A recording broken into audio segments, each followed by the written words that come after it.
Chers enfants, Djambotena.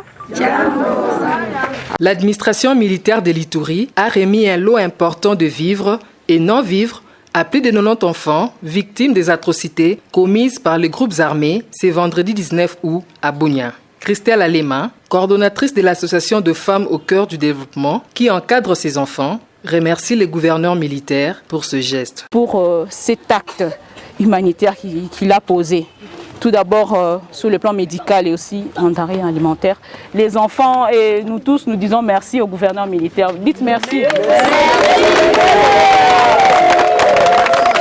À la conseillère du gouverneur en charge des affaires sociales et humanitaires, Jeanne Alacha, qui a procédé à la remise de ses dons, d'appeler les autres partenaires humanitaires à emboîter les pas. Hormis ces vivres et non-vivres, ces enfants ont également bénéficié de soins de santé assurés par l'unité médicale d'intervention rapide de l'armée. Le capitaine médecin chirurgien Patrick Koulou explique. Nous avons reçu des instructions de la part du gouverneur militaire pour venir prendre en charge les enfants de la rue déplacés des guerres qui sont hébergés par l'ONG, Association Femmes au cœur du développement pour leur prise en charge.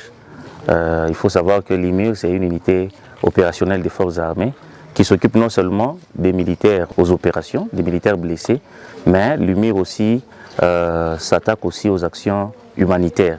Et c'est dans ces cadres-là que sur instruction du gouverneur militaire, que l'UMIR est déployé ici dans ces centres d'hébergement pour la prise en charge de ces enfants déplacés des guerres.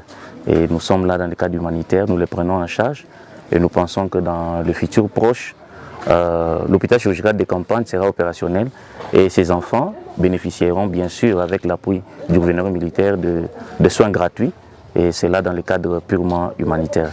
Cette assistance traduit le ferme engagement du gouverneur militaire de l'Ituri, le lieutenant-général Luboya Kanchamadjoni, à encadrer les enfants victimes des atrocités en Ituri, afin qu'ils ne constituent pas une pépinière de violence dans les jours à venir, une façon d'étouffer dans l'œuf d'éventuels actes criminels avant leur éclosion. Les enfants d'abord. Les enfants d'abord.